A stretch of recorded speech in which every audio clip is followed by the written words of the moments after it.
नमस्ते. आपलं अरविंद गणेश दामले चॅनेलमध्ये स्वागत आहे. मी अरविंद दामले आपल्यासमोर प्रस्तुत करीत आहे माझ्याच काही रचना.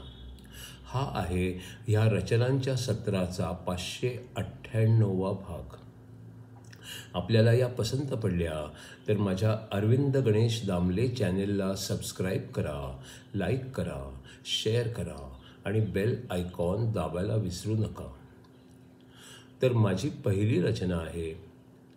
तुझ्या आईला तू इंग्रजांच्या पद्धतीने म्हणतोस मम, मग मोठ्या मावशीला आणि धाकट्या मावशीला काय म्हणतोस?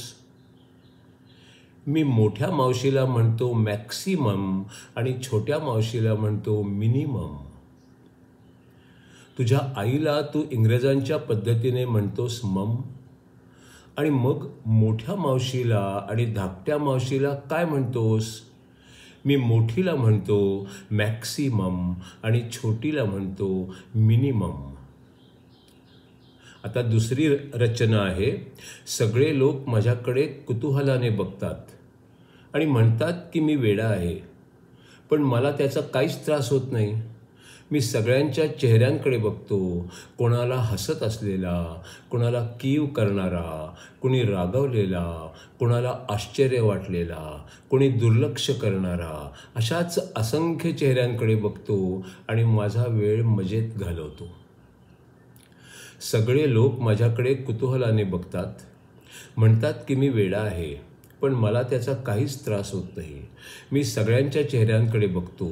कुणा हसत असलेला, कुणी कीव करणारा, कुणी रागावलेला, कुणाला आश्चर्य वाटलेला, कुणी दुर्लक्ष करणारा, आणि अशाच असंख्य चेहऱ्यांकडे बघतो आणि माझा वेळ मजेत घालवतो. आता तिसरी जी रचना आहे ती आहे शंकराचार्य लिखित विवेक चूडामणी यांच्या ग्रंथावर आधारित पुढचा 129वा भाग. पंचेंद्रियांचे सुख दुर्लक्षणे हीच वाट असते, संसारातून अलिप्त होणे हेच ज्ञान असते. पंचेंद्रियांचे सुख दुर्लक्षणे हीच वाट असते, संसारातून अलिप्त होणे हेच ज्ञान असते.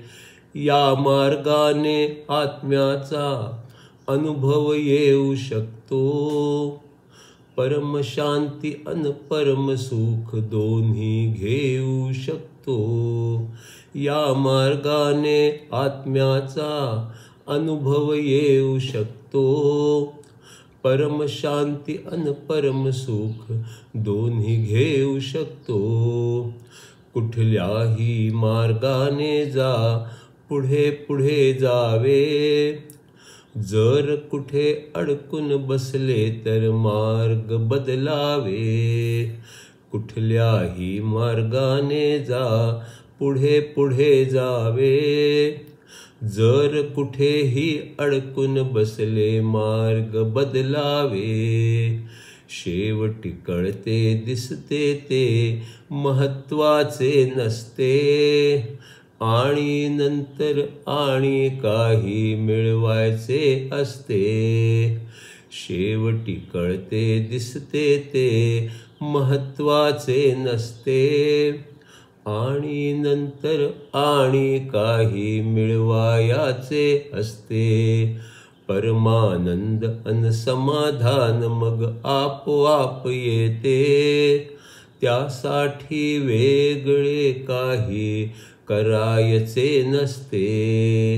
परमानंद अन समाधान मग आपोआप येते, त्यासाठी वेगळे काही करायचे नसते.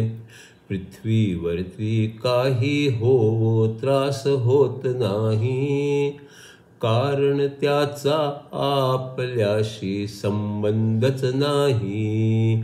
पृथ्वीवरती काही होवो त्रास होत नाही, कारण त्याचा आपल्याशी संबंधच नाही. अज्ञानी असता केले ते नंतर करत नाही, ज्ञान्याला पापी कर्म करणे शक्य होत नाही.